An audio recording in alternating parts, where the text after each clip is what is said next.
शशि थरूर जैसे तेज तर्रार सांसद पर लोकसभा में ताबड़तोड़ हमले हों और वो खामोश रह जाएं, इसकी कल्पना भी नहीं की जा सकती। लेकिन लोकसभा में बजट सत्र पर बहस के दौरान शशि थरूर बीजेपी के निशाने पर आ गए, लेकिन वे कोई जवाब देने के बजाय खामोश ही रहे। वजह राहुल गांधी थे, जिनकी वजह से थरूर को सब कुछ सहना पड़ा। असल में एक दिन पहले राहुल गांधी एक दिन पहले चक्रव्यूह और शिव की बारात के सहारे पीएम नरेंद्र मोदी को घेर चुके थे और आज बारी थी अनुराग ठाकुर की। उन्होंने विपक्ष के चक्रव्यूह को भेदने के लिए शशि थरूर की किताब का सहारा लिया। अनुराग ठाकुर ने शशि थरूर के उपन्यास द ग्रेट इंडियन नॉवेल के पहले अंश को पढ़ते हुए कहा, 15 अगस्त को एक धृतराष्ट्र देश की गद्दी पर बैठा जो फैबियन सोशलिज्म को मानता था। अब ये कौन है, शशि थरूर खुद बता देंगे। इसके बाद इंदिरा गांधी का नाम लिए बिना अनुराग ठाकुर ने कहा कि प्रियदर्शनी ने कैसे आपातकाल लगाया, इसका भी जिक्र उपन्यास में है। जब अनुराग दनादन गोले दाग रहे थे तब शशि थरूर हक्के बक्के नजर आए। हाजिर जवाबी के लिए मशहूर शशि थरूर चुप रह गए। दरअसल मोदी सरकार के लगातार तीसरे कार्यकाल का पहला पूर्ण बजट पेश किया गया। संसद में इन दिनों बजट प्रावधानों पर बहस चल रही है। बीजेपी सांसद अनुराग ठाकुर ने विपक्षी दलों को तगड़ा जवाब दिया। अनुराग ठाकुर ने शशि थरूर द्वारा लिखे गए उपन्यास का हवाला देते हुए राहुल गांधी और कांग्रेस पार्टी को घेरा।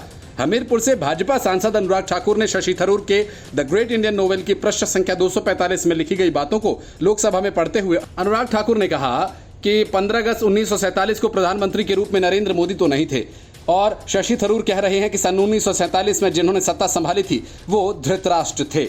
अनुराग ठाकुर अपनी बात को आगे बढ़ाते हुए कहते हैं कि यहाँ धृतराष्ट्र किसको कहा गया। भाजपा सांसद ने कहा कि स्पीकर महोदय ने हमें बांध रखा है कि उस समय के नेताओं का नाम नहीं लेना। अनुराग ठाकुर ने कहा कि देश के प्रथम प्रधानमंत्री को धृतराष्ट्र हमने नहीं कहा, इन्हीं की पार्टी के सांसद ने द ग्रेट इंडियन नोवेल में लिखा है। उन्होंने मजाकिया अंदाज में पूछा कि शशि थरूर जी कहाँ हैं, कहीं छुप तो नहीं गए। अनुराग ठाकुर जब लोकसभा में बहस में हिस्सा ले रहे थे उस वक्त स्पीकर की कुर्सी पर जगदम्बिका पाल विराजमान थे। अनुराग ठाकुर के तीखे वार पर उन्होंने भी चुटकी लेते हुए कहा कि आप तो शशि थरूर को शो कॉज नोटिस दिलवा कर रहेंगे। भाजपा सांसद अनुराग ठाकुर यही नहीं रुके, उन्होंने थरूर के उपन्यास के पेज नंबर 293 पर लिखी गई बातों का उल्लेख करते हुए इंदिरा गांधी द्वारा लगाए गए आपातकाल का भी उल्लेख किया। अनुराग ठाकुर ने इसका हवाला देते हुए कहा कि इस देश को पता है कि एकमात्र फैबियन समाजवादी कौन थे। भाजपा सांसद ने आपातकाल का उल्लेख करते हुए कहा, ये देश की यातनाओं का भुक्तभोगी रहा है जिसे देश कभी भूल नहीं पाएगा। स्पीकर की भूमिका निभा रहे जगदम्बिका पाल ने अनुराग ठाकुर से कहा कि वो जिस किताब को कोट कर रहे हैं उसकी प्रति सौंप दें।